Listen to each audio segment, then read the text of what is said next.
क्या आपको पता है कि भारत को दुनिया की डायबिटीज राजधानी क्यों कहा जाता है? क्योंकि हाई ब्लड शुगर वाले लगभग हर दूसरे व्यक्ति को यह पता ही नहीं होता कि वह बीमार है। और जब मैं एक डॉक्टर के रूप में अपने क्लिनिक में बैठकर मरीजों से मिलती हूँ, तो सबसे ज्यादा जो चीज मुझे अंदर से परेशान करती है वह ये है कि लोगों को बीमारी नहीं बल्कि उसकी अनदेखी ज्यादा नुकसान पहुंचाती है। कई बार मेरे सामने ऐसे मरीज आते हैं जो कहते हैं कि डॉक्टर, मुझे तो बस थोड़ी सी कमजोरी लगती थी, कभी कभी प्यास ज्यादा लगती थी या बार बार पेशाब आता था, लेकिन मैंने इसे कभी गंभीरता से नहीं लिया। और जब हम उनकी रिपोर्ट देखते हैं तो पता चलता है कि उनका ब्लड शुगर काफी समय से बढ़ा हुआ था और अब उसके असर उनके शरीर के अंदर दिखाई देने लगे हैं। इसलिए आज मैं आपसे सिर्फ जानकारी देने के लिए नहीं बल्कि आपको जागरूक करने के लिए बात कर रही हूँ, क्योंकि अगर आप अपने शरीर के संकेतों को समय रहते समझ लेते हैं तो आप बहुत बड़ी समस्याओं से खुद को बचा सकते हैं।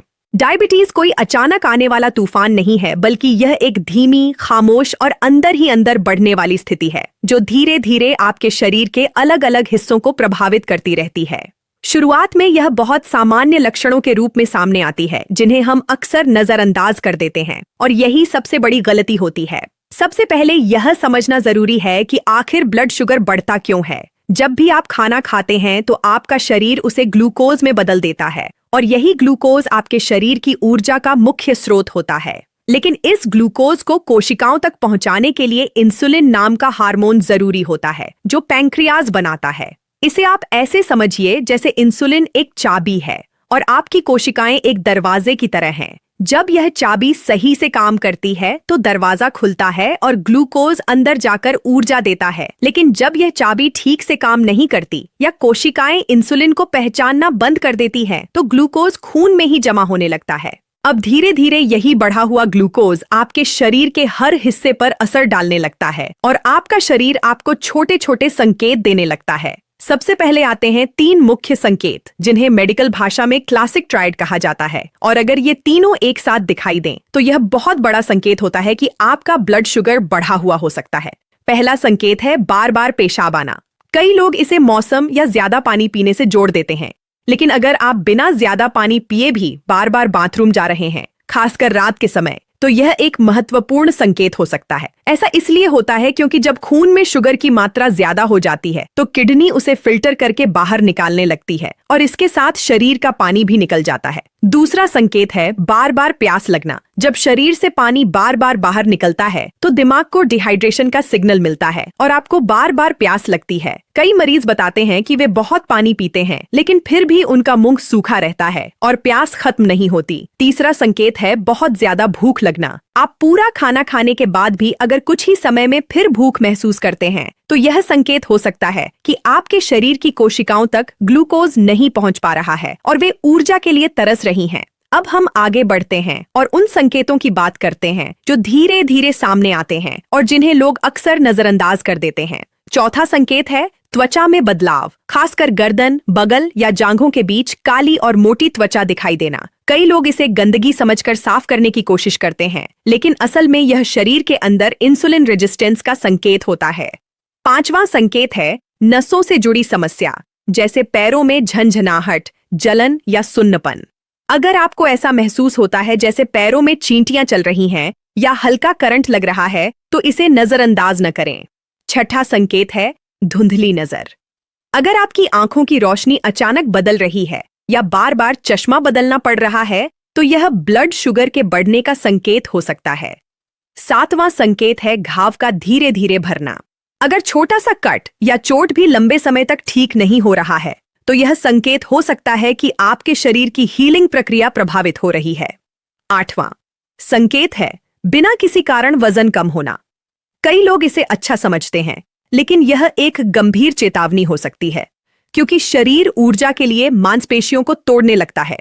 नौवां संकेत है मुंह से जुड़ी समस्याएं, जैसे मसूड़ों से खून आना या सांस से बदबू आना। 10वां संकेत है दिमाग पर असर, यानी ध्यान की कमी, चिड़चिड़ापन और ब्रेन फॉग। अब अगर आप इनमें से कुछ संकेत महसूस कर रहे हैं तो सबसे जरूरी है कि आप इसे नजरअंदाज न करें, क्योंकि यही छोटे संकेत आगे चलकर बड़ी समस्याओं का कारण बन सकते हैं। लेकिन अच्छी बात यह है कि अगर आप समय रहते जागरूक हो जाते हैं तो आप इसे कंट्रोल कर सकते हैं। अब मैं आपको एक बहुत आसान लेकिन प्रभावी 3 स्टेप प्लान बताती हूँ जिसे आप आज से ही शुरू कर सकते हैं। पहला है अपनी डाइट सुधारना, अपनी प्लेट में फाइबर बढ़ाना और प्रोसेस्ड फूड से दूरी बनाना। दूसरा है रोजाना एक्टिव रहना, क्योंकि आपकी मांसपेशियां खून से अतिरिक्त शुगर को सोखने का काम करती हैं। तीसरा है अच्छी नींद और तनाव पर नियंत्रण, क्योंकि अगर आपकी नींद पूरी नहीं हो रही है तो आपका शुगर लेवल बढ़ सकता है। क्योंकि आपकी सेहत आपके हाथ में है और यही वह जगह है जहां से आपकी असली जिम्मेदारी शुरू होती है। अब मैं आपसे थोड़ा और गहराई से बात करना चाहती हूँ, क्योंकि सिर्फ संकेत पहचान लेना ही काफी नहीं होता, बल्कि यह समझना भी उतना ही जरूरी है कि अगर इन संकेतों को नजरअंदाज कर दिया जाए तो शरीर के अंदर धीरे धीरे क्या क्या बदलाव होने लगते हैं। कई मरीज मुझसे यह सवाल पूछते हैं कि डॉक्टर, अगर हम कुछ समय तक ध्यान न दें तो क्या इतना बड़ा नुकसान हो सकता है? और मैं हमेशा उन्हें एक ही बात समझाती हूँ कि डायबिटीज कोई ऐसी बीमारी नहीं है जो अचानक आपको गिरा दे, बल्कि यह धीरे धीरे आपके शरीर की नींव को कमजोर करती रहती है। सबसे पहले असर पड़ता है आपकी रक्त वाहिकाओं पर। जब लंबे समय तक ब्लड शुगर बढ़ा रहता है तो खून की नलियां अंदर से सख्त और कमजोर होने लगती हैं।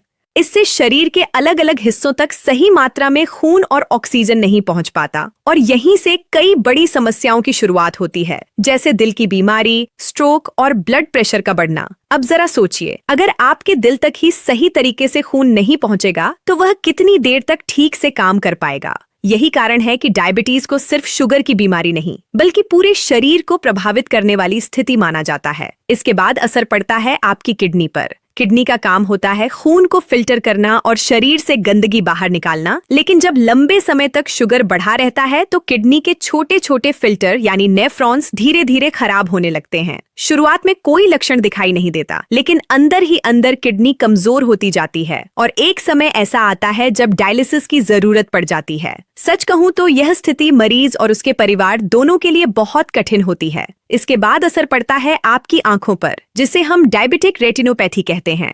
आंखों की जो छोटी छोटी रक्त वाहिकाएं होती हैं, वे हाई शुगर की वजह से कमजोर हो जाती हैं और उनमें लीकेज शुरू हो जाता है। धीरे धीरे नजर कमजोर होती जाती है और अगर समय पर ध्यान न दिया जाए तो स्थायी अंधापन भी हो सकता है। इसलिए मैं हमेशा अपने मरीजों से कहती हूँ कि अगर आपको हल्की सी भी नजर में बदलाव महसूस हो तो उसे नजरअंदाज मत कीजिए। अब बात करते हैं नसों की। जब शुगर लंबे समय तक बढ़ा रहता है तो नसों की सुरक्षा परत यानी माइलिन शीट को नुकसान पहुंचता है। इससे आपको झंझनाहट, सुन्नपन या दर्द महसूस होता है, खासकर पैरों में।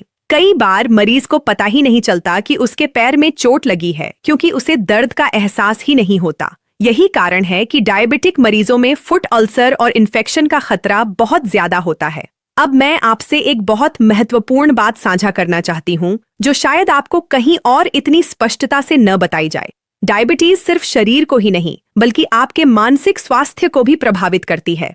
जब ब्लड शुगर बार बार ऊपर नीचे होता है तो इसका सीधा असर आपके दिमाग पर पड़ता है। आपको थकान महसूस होती है, ध्यान लगाने में दिक्कत होती है और धीरे धीरे आप चिड़चिड़े हो जाते हैं। कई लोग इसे सिर्फ तनाव समझते हैं, लेकिन असल में यह आपके शरीर के अंदर चल रहे असंतुलन का संकेत होता है। अब सवाल यह है कि अगर स्थिति इतनी गंभीर हो सकती है तो क्या हम इसे रोक सकते हैं? और इसका जवाब है हाँ, बिल्कुल रोक सकते हैं। लेकिन इसके लिए आपको अपने जीवन में कुछ छोटे लेकिन लगातार बदलाव करने होंगे। अब मैं आपको थोड़ा और विस्तार से बताती हूँ कि आप अपने रोजमर्रा के जीवन में क्या क्या बदलाव ला सकते हैं। सबसे पहले बात करते हैं आपकी डाइट की, क्योंकि जो आप खाते हैं वही आपके शरीर का हिस्सा बनता है। अगर आप दिन भर में बार बार मीठा, तला हुआ या प्रोसेस्ड फूड खाते हैं तो आपका ब्लड शुगर बार बार बढ़ेगा और आपके शरीर पर उसका असर पड़ेगा। इसीलिए जरूरी है कि आप अपनी प्लेट को समझदारी से भरें।